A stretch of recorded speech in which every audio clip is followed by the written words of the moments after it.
Assalamualaikum warahmatullahi wabarakatuh. Selamat pagi Bapak dan Ibu sekalian.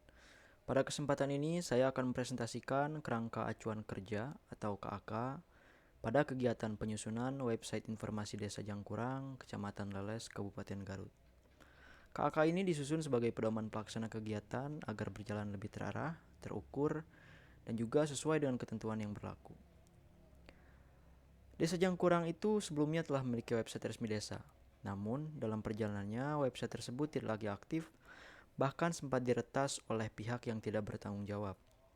Sehingga saat ini desa tidak memiliki media informasi digital yang resmi dan juga aman. Akibatnya, penyebaran informasi publik itu masih bergantung pada sosial media, yang tentu memiliki keterbatasan, terutama bagi masyarakat luar desa yang umumnya itu mengakses informasi melalui website.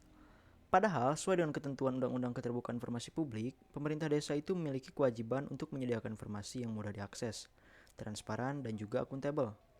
Oleh karena itu, pengembangan kembali website desa menjadi kebutuhan yang mendesak guna mendukung keterbukaan informasi, pelayanan publik, serta modernisasi tata kelola pemerintahan desa. Untuk dasar hukum, penyusunan KK ini berlandaskan pada beberapa regulasi, diantaranya Undang-Undang Nomor 6 Tahun 2014 tentang Desa. Yang kedua ada Undang-Undang Nomor 14 Tahun 2008 tentang Keterbukaan Informasi Publik.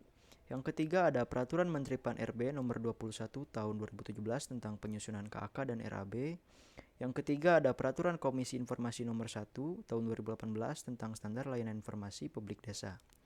Dasar hukum ini menjadi landasan agar kegiatan yang dilaksanakan itu memiliki kepastian hukum dan legitimasi administratif.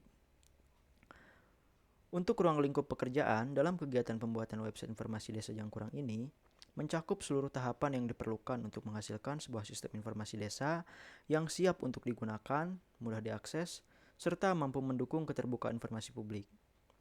Adapun ruang lingkup pekerjaan itu diantaranya yang pertama ada analisis kebutuhan. Analisis kebutuhan ini mengidentifikasi kebutuhan informasi dan fitur yang akan disediakan di dalam website desa. Kegiatannya itu mencakup pengumpulan data melalui wawancara dengan perangkat desa, observasi dokumen, dan peninjauan kebutuhan masyarakat. Analisis ini bertujuan untuk menentukan struktur informasi yang diperlukan seperti profil desa, data anggaran, layanan publik, berita kegiatan, serta fitur tambahan seperti galeri ataupun kontak pengaduan. Nah, yang kedua ada perancangan website. Pada tahap perancangan ini dilakukan penyusunan desain antarmuka atau biasa yang dikenal sebagai user interface atau UI, yaitu mencakup tampilan, navigasi, dan juga layout yang ramah bagi penggunanya. Nah, yang ketiga ada pengembangan website. Tahap ini itu mencakup proses pembuatan website menggunakan platform CMS seperti WordPress, yang dimana sudah lebih mudah karena ada template-nya, atau sistem yang dikembangkan secara khusus. Nah, yang keempat ada pengisian konten di awal.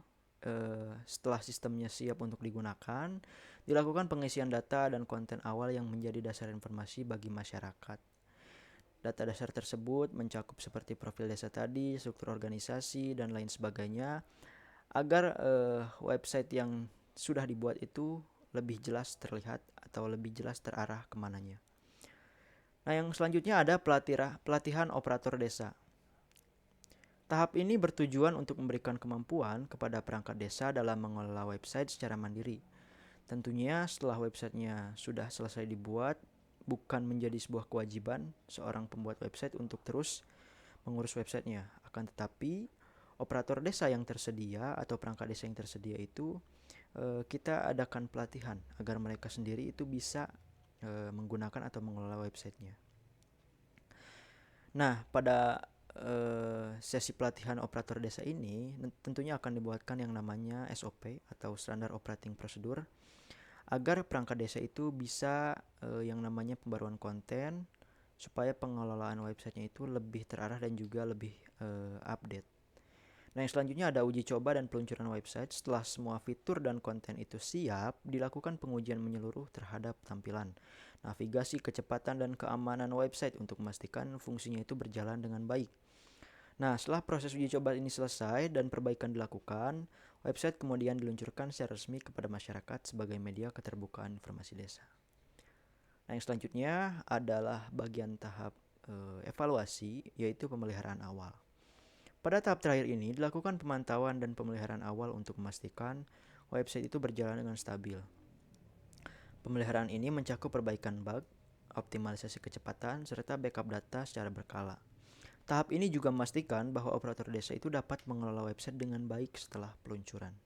Atau bisa kita bilang diberikan challenging kepada operator desa untuk melakukan sesuatu yang kita kehendaki. Apakah ia bisa sesuai dengan prosedurnya atau tidak. Nah, yang selanjutnya ada output yang diharapkan. Output dari kegiatan penyusunan KAK ini, yang pertama itu pastinya adalah website resmi Desa Jangkurang yang aktif dan dapat diakses selama 24 jam. Yang kedua ada domain dan hosting resmi desa yang telah terpasang. Yang ketiga ada operator desa yang terlatih untuk mengelola website. Yang keempat ada SOP pengelolaan dan pembaruan website. Sehingga apabila terjadi pergantian pada perangkat desa atau operator desa, itu masih bisa terus berkelanjutan pengelolaan websitenya. Nah, selanjutnya ada kebutuhan sumber daya. Di sini kita bagi menjadi dua. Yang pertama ada sumber daya manusia terlebih dahulu. Sumber daya manusia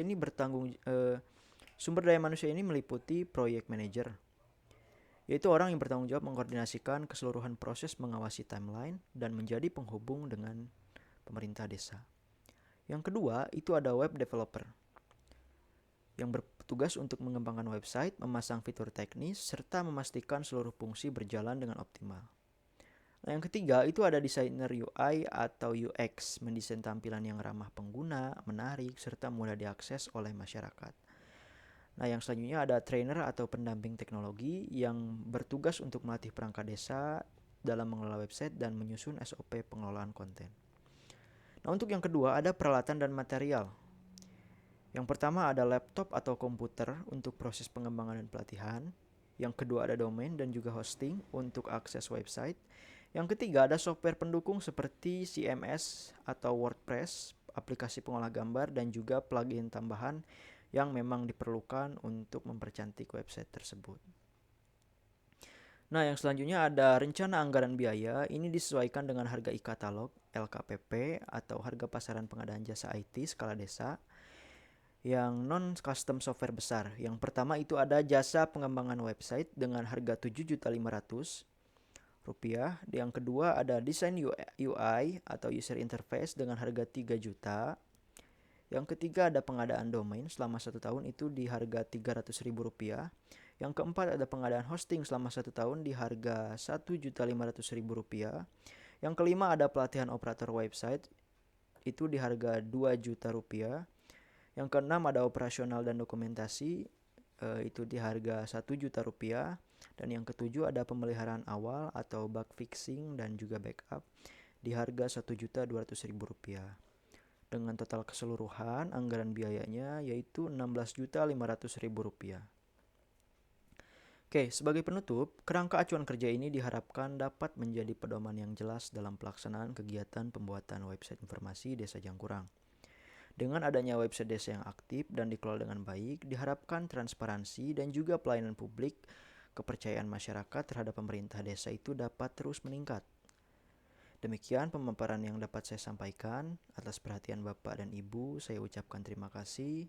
Assalamualaikum warahmatullahi wabarakatuh.